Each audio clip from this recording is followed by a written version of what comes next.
Bonjour à tous, le froid gagne la France depuis quelques jours, mais il s'est accentué depuis ce dimanche. Aujourd'hui, les températures sont proches de zéro dans la région et ça va continuer comme ça toute la semaine, sachant que les températures ressenties tournent autour de -3 à -4 degrés.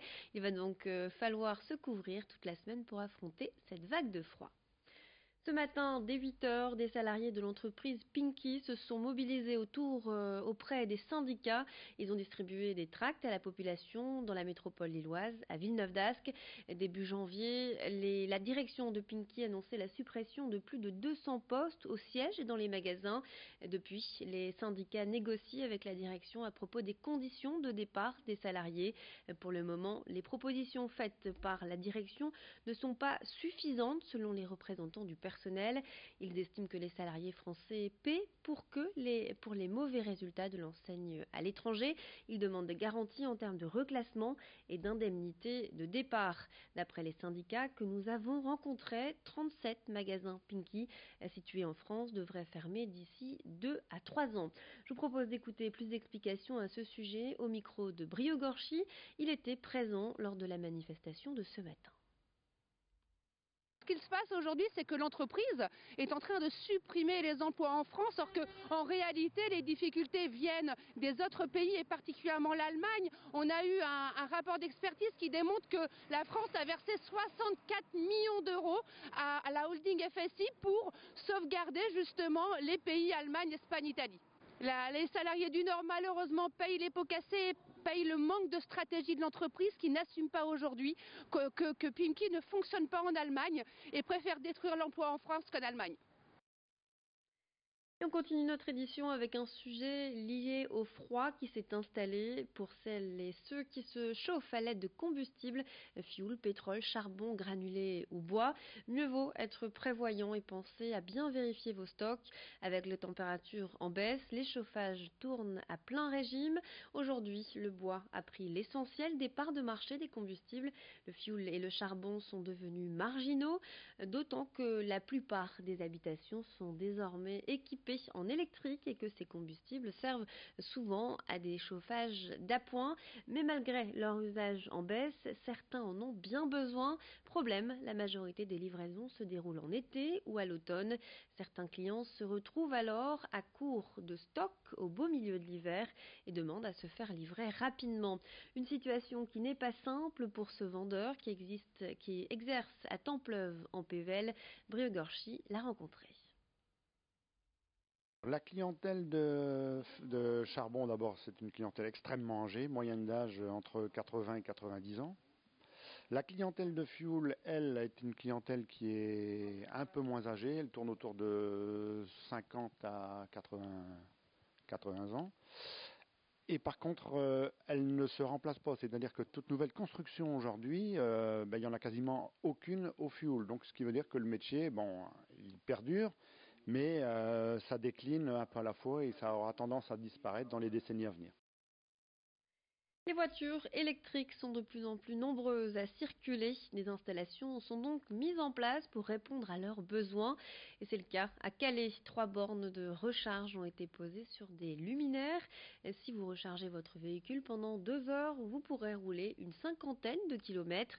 Le dispositif est actuellement en test pendant 6 mois et ensuite ces installations devraient être mises en place dans toute la ville. Corentin Escaillé a rencontré le directeur de la Fédération départementale d'énergie. On l'écoute. Nous ne sommes pas tout à fait sur le même principe que des bandes classiques, puisque sur les bandes classiques on est sur des charges rapides, là nous sommes sur des recharges lentes, et donc on est sur un système qui est complémentaire par rapport aux bornes rapides.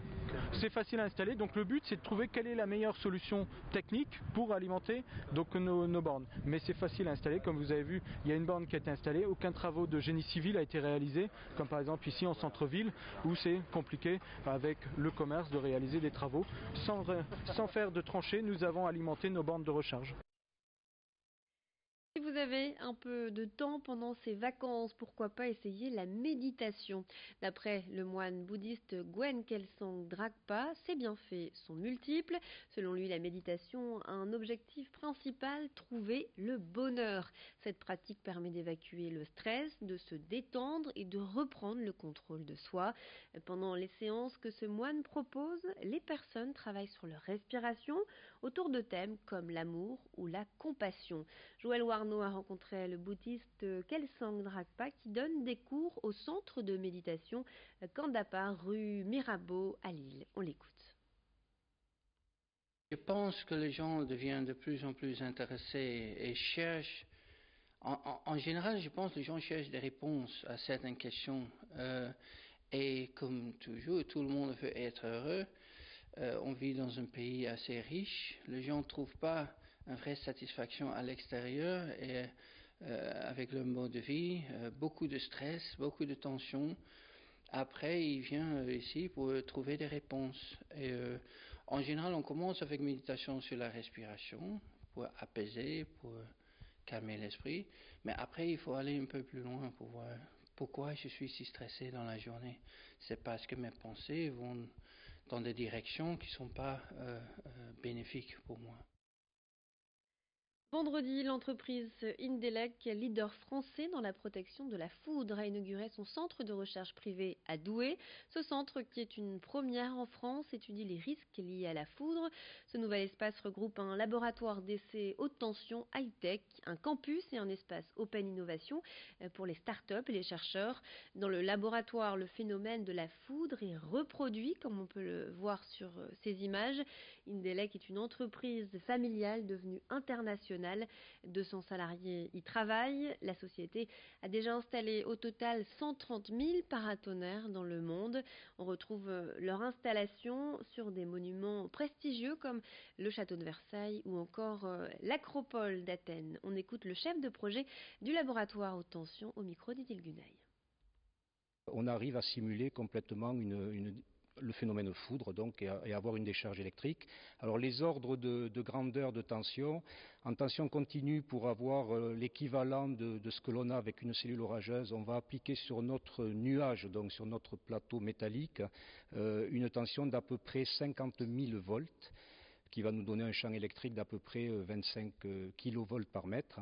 Et avec le gros générateur, alors là on a ce qui va nous permettre de déclencher vraiment un arc électrique. Donc on peut monter avec notre installation ici à 1,6 mégavolt, donc 1,6 million de volts appliqués sur le plateau. Voilà, c'est la fin de notre édition. Tout de suite, un point complet sur votre météo. Restez avec nous.